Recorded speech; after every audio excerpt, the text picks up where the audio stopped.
Good morning students. आज हम लोग इस वीडियो के अंतर्गत आज्ञा या निर्देश से संबंधित जो प्रचलित हिंदी से अंग्रेजी में अनुवाद करने का या वाक्य निर्माण करने की प्रक्रिया है, उससे थोड़ा अलग हट करके यह देखेंगे कि किस प्रकार से आदेश का भाव, निर्देश का भाव दूसरे प्रकार से भी व्यक्त किया जा सकता है।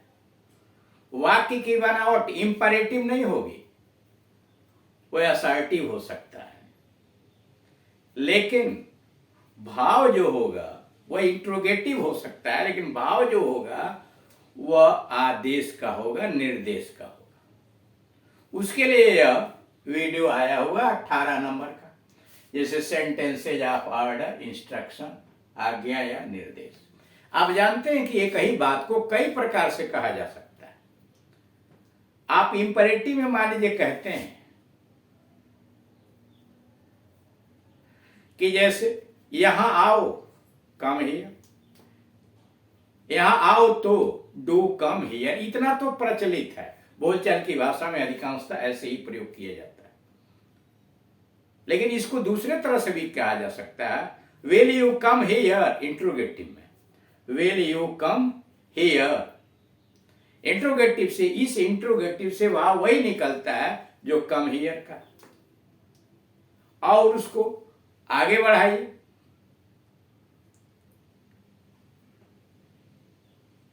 You are to come here, you are to come here, you shall come here. अब यह क्या है? असर्टिव सेंटेंस है। यू के साथ शैल लगा दिया है, यू शैल कम हियर, तुम यहां अवश्य आओगे, मतलब यहां आओ। ठीक, तो कहने का मतलब है कि एक ही बात को विभिन्न प्रकार से अंग्रेजी में व्यक्त किया जा सकता है, लेकिन प्रचलन में सीधे इंपरेटिव है, कम हियर या डू कम हियर या विल यू कम हियर। कहने के लिए आप ऐसे भी कर सकते हैं, ट्रांसलेट कर सकते हैं, वो तो बोलने वाले पर निर्भर है। उसी से संबंधित कुछ बातें यहां डाली गई हैं, जैसे यहां आओ, कम हियर, यहां आओ, कम हियर।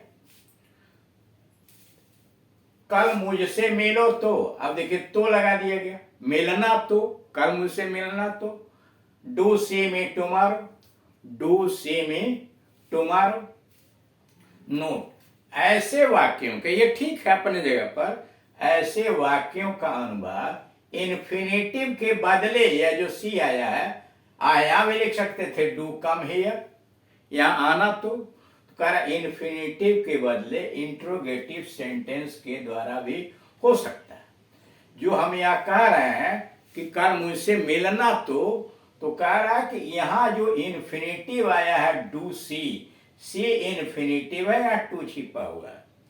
कह रहे हैं या इन्फिनेटिव के बदले हम इंट्रोगेटिव में भी कर सकते हैं। जैसे यहां आओ, विल यू कम हियर, यहां आओ, विल यू कम हियर। इससे भी आदेश का भाव झलकता है। कल मुझसे मिलो तो विल यू से मी टुमारो, डू से मी टुमारो जो है वही बात इससे भी कर सकते हैं, will you see me tomorrow. क्या तुम मुझसे कल मिलोगे? तो यह प्रश्न, देखने में प्रश्न है, लेकिन यह एक आदेश, निर्देश का भाव है। यानी उसी बात को दूसरे तरह से इंट्रोगेटिव में भी कहा जा सकता है। अब आगे देखिए, नोट, आदेश का भाव इन वाक्यों से भी व्यक्त होता है। आदेश का भाव अब दूसरे तरीके से, जैसे तुम मुझसे कल मिलो, you are to see me tomorrow, you are to see me tomorrow, अथवा you shall see me tomorrow. इससे भी आदेश का भाव झलकता है, you are to see me tomorrow या you shall see me tomorrow. तुम तुरंत प्रस्थान करो, you are to start at once, तुम तुरंत प्रस्थान करो, you are to start at once या you shall start at once, you shall start at once. वह मुझसे कल मिले, वह मुझसे कल मिले, तो he is to see me tomorrow. He is to see me tomorrow. अथवा he shall see me tomorrow. He is to see me tomorrow अथवा he shall see me tomorrow. अगला है वे मुझसे कल मिलें, तो they are to see me tomorrow अथवा they shell see me tomorrow. They are, दे के साथ आर लगेगा. They are to see me tomorrow अथवा they shell see me tomorrow. अब संरचना इसमें कैसे हो रही है? सब्जेक्ट आ रहा है, उसके बाद इज आर एम आ रहा है, उसके बाद इन्फिनेटिव आ रही है, यानी मुख्य क्रिया के इन्फिनेटिव और ऑब्जेक्ट और तब टाइम. जैसे यहां सब्जेक्ट आया, दे के साथ आर टू आया और उसके बाद वर्ब आया, ऑब्जेक्ट आया और टाइम आया. नोट, निषेध का भाव यानी प्रोहिबिशन, निषेध दूसरे प्रकार से भी व्यक्त किया जा सकता है. यानी निषेध का भाव दूसरे प्रकार से भी व्यक्त किया जा सकता है और इससे कड़े आज्ञा या आदेश का भाव व्यक्त होता है. कड़ा निषेध का भाव दूसरे प्रकार से भी व्यक्त हो सकता है और इससे कड़े आज्ञा या आदेश का भाव व्यक्त होता है. जैसे यहाँ धूम्रपान न करें, यहाँ धूम्रपान न करें. सीधे हम लोग बनाते हैं डू नॉट स्मोक हियर या डोंट स्मोक हियर. आसान तरीका है जैसे बनता था. आप यह यूज कर सकते हैं कि जानकारी के लिए बाकी को भी जान लीजिए कि कोई भाई देवे बोल देता है तो आप वहां उस बात को समझ सकें. तो डोंट स्मोक हियर अथवा नो स्मोकिंग हियर. जरा देखिए यहाँ नो स्मोकिंग हियर यह कोई सेंटेंस नहीं है, लेकिन प्रयोग में धड़ल्ले से चल रहा है, ऑफिसों में धड़ल्ले से चल रहा है. No smoking here. You can't smoke here. You can't smoke here, तुम यहां धूम्रपान नहीं कर सकते. You must not smoke here, तुम्हें धूम्रपान यहां अवश्य नहीं करना चाहिए. You shall not smoke here, तुम यहां धूम्रपान नहीं करोगे. इतने प्रकार से देख रहे हैं. कड़े आदेश का हुआ कि यहां धूम्रपान न करें, don't smoke here, no smoking here, you can't smoke here, you must not smoke here, you shall not smoke here. 185, यहाँ गाड़ी खड़ी मत करो. यहाँ गाड़ी खड़ी मत करो. Don't park cars here. Don't park cars here. यहाँ गाड़ी खड़ी मत करो. यह जनरल रूल है जैसे बनता है. अब जरा देखिए नो पार्किंग हियर. कार्यालयों में या ऑफिस के बाहर या ऐसे लिख दिया no parking here. You can't park cars here. You can't park cars here. You must not park cars here.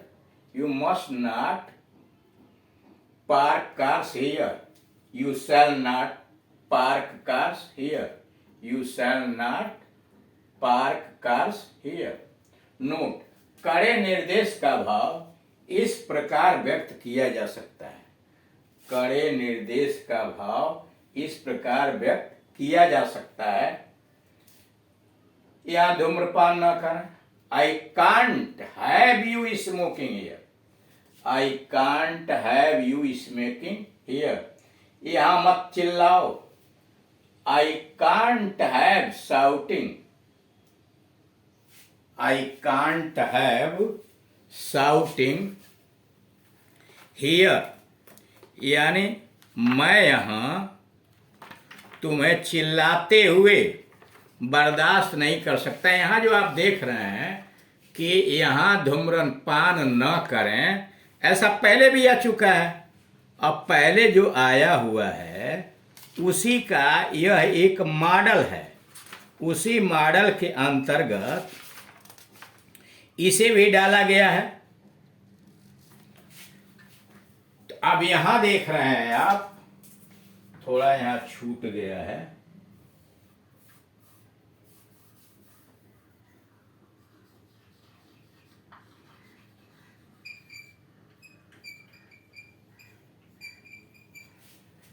I can't have you, यहां मत चिल्लाओ, I can't have you shouting here.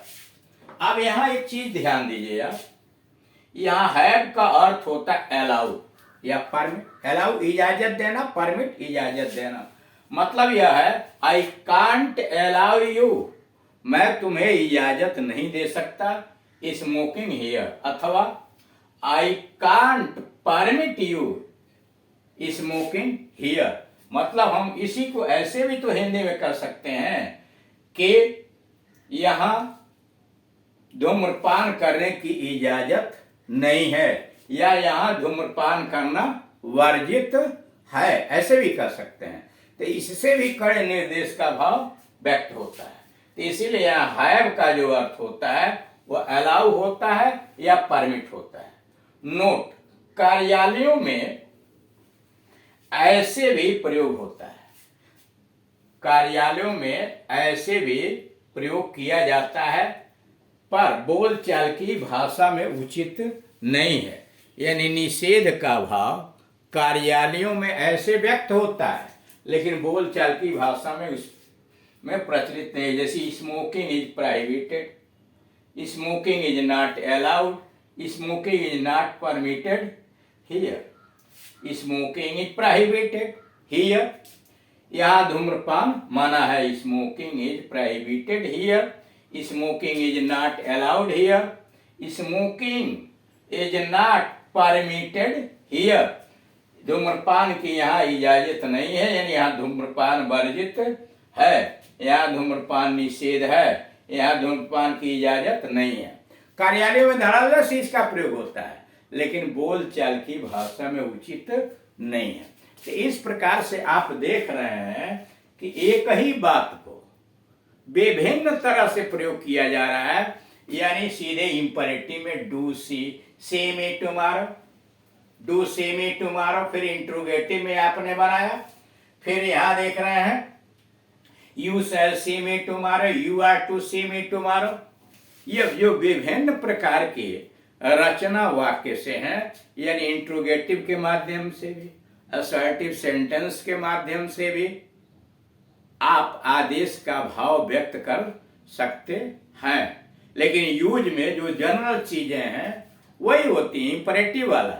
लेकिन अगर कोई ज्यादा कड़ा निर्देश देना चाहता है, कड़े, तो दूसरे तरह का प्रक्रिया वह अपना लेता है, और वह भी धीरे धीरे इंग्लिश के प्रचलन में आता चला जा रहा है। अब आपकी जिम्मेदारी बनते हैं कि सारी चीजों को समझें, सारी चीजों को जानें। जितना अधिक से अधिक आप ज्ञान अर्जित करेंगे, दिमाग में उसे सजोएंगे, वो आपके लिए ही लाभकारी होगा, और आने वाले समय में आप फ्लुएंटली धारा प्रवाह अंग्रेजी बोल सकते हैं और दूसरों को भी समझा सकते हैं। Thank you.